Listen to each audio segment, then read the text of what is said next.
কাজে বন্ধু যেন হয় আখিরাতের সাথী। বন্ধু হবে কিসের সাথী?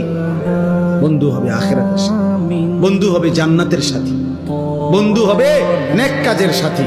ঠিক আছে ইনশাআল্লাহ? নেক কাজের।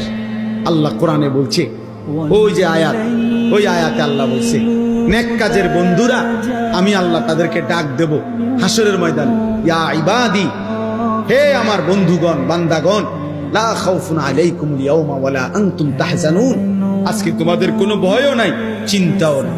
এরপরে আল্লাহ বলবে উদখুলুল জান্নাতা আনতুম ওয়া আজওয়াজুকুম তুহবারুন। বাহ! আল্লাহ বলবে তোমরা যারা নেক কাজের বন্ধু ছিলা, তোমরা বন্ধুরা একে অপরকে হাত ধরাধরি করে গলাগলি করে আমার জান্নাতে ঢোকো। খোদার কসম, এটা কোরআন শরীফ। হ্যাঁ, এমনকি এই আয়াতের তাফসিরে আছে যে স্বামী স্ত্রী তারাও মূলত বন্ধু। যদি তারা একজন আরেকজনকে নেক কাজের সহযোগিতা করত, স্বামী স্ত্রীকে নামাজের জন্য উঠাইছে, স্ত্রী স্বামীকে নামাজের জন্য উঠাইছে, স্বামী স্ত্রীকে নেক কাজের দিকে ডাকছে, স্ত্রী স্বামীকে নেক কাজের দিকে ডাকছে, এরাও বন্ধু।